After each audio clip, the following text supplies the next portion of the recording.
नमस्कार, मैं हूं आपके साथ अनुष्का और आप देख रहे हैं न्यूज समाचार जनता की आवाज। आइए रुख करते हैं आज की खास खबरों की ओर। पीलीभीत से इस वक्त की बड़ी खबर। थाना गजरौला क्षेत्र के पिपरिया भाजा नहर के पानी में मृत अवस्था में टाइगर का मिला शव। जब ग्रामीणों ने सूचना दी तो मौके पर पहुंची वन विभाग की टीम। घटना की जांच पड़ताल में जुटी। ग्रामीणों की मिली जानकारी के अनुसार बताया गया कि हम खेत पर काम कर रहे थे। गांव पिपरिया भाजा में नहर के पानी में टाइगर का शव तैरता हुआ दिखाई दिया, जिसमें ग्रामीणों की काफी भीड़ का एकत्रित हो गई। दूसरी ओर वन विभाग टीम ने टाइगर के शव को कब्जे में लेकर पोस्टमार्टम के लिए भेज दिया और बताया कि पोस्टमार्टम की रिपोर्ट आने के बाद ही मौत का कारण स्पष्ट हो पाएगा। थाना गजरौला क्षेत्र के गांव पिपरिया भाजा का है मामला। पीलीभीत से देखिए ब्यूरो चीफ अनिल कुमार वर्मा की खास रिपोर्ट। इसकी क्या सच्चाई है पूरी तरह से? नगरा थाना क्षेत्र में 23 तारीख की सुबह पीआरवी के माध्यम से सूचना मिली थी कि एक युवती का शव उसी के घर के प्रांगण में एक पेड़ पर लटका हुआ था। इस सूचना पे तत्काल हमारी फील्ड यूनिट, हमारे थाने की फोर्स, सभी अधिकारी, मैं भी मौके पे गया था, हमारी स्वाट सर्विलेंस सारी टीम गई थी और उस घटना स्थल का बारीकी से निरीक्षण किया गया था। यद्यपि उस समय उस युवती के परिजन मौके पर मौजूद नहीं थे। देर शाम तक वो वापस आए। उनके द्वारा एक तहरीर दी गई जिस पर तत्काल सुसंगत धाराओं में अभियोग पंजीकृत किया गया था, जिसमें गांव के ही कुछ लोगों पर संदेह व्यक्त किया गया था हत्या करने का। एफआईआर दर्ज होने के बाद इसमें डॉक्टर्स के पैनल से वीडियोग्राफी के साथ इसका पीएम कराया गया था। पीएम में जो हत्या का कारण आया था वो asphyxia as a result of hanging आया था और शरीर पे कोई बाहरी चोट का ना होना किसी भी अंग पे, ये भी अंकित था।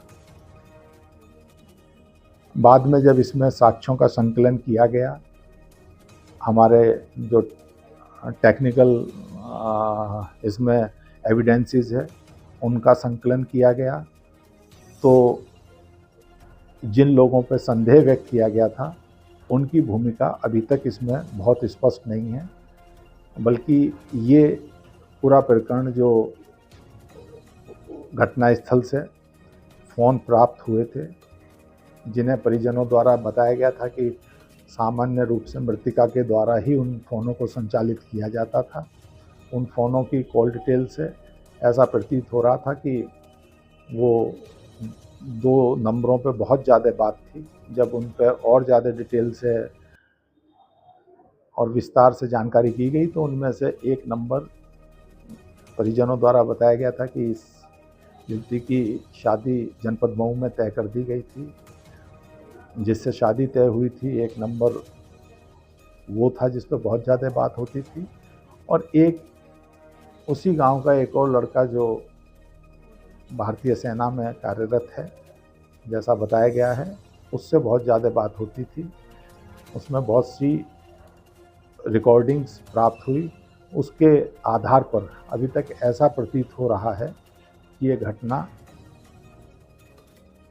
आत्महत्या की तरफ जो है पूरा अंकित कर रही है। यद्यपि इसमें अभी भी विवेचना चल रही है और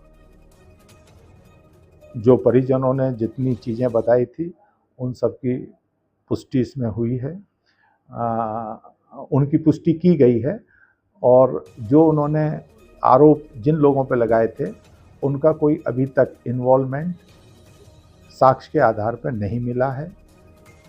और बाकी इसमें जो भी अग्रेतर कार्रवाई होगी वो स्थानीय थाने द्वारा की जाएगी।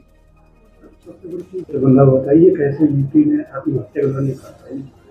नहीं, इसका तो जैसा जब इसकी यूट्यूब हिस्ट्री सर्च की गई इनके फ़ोन पे, तो इस तरह के वीडियो घटना कारित करने से पहले युवती द्वारा उनका अवलोकन किया गया है, जैसा कि यूट्यूब हिस्ट्री से भी अवगत है।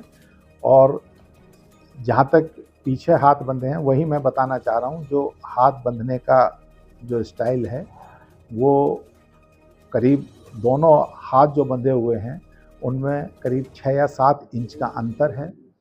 जो सामान्य रूप से अगर कोई व्यक्ति अपना कोई और व्यक्ति अगर हाथ बांधता तो मिला के बांधता है।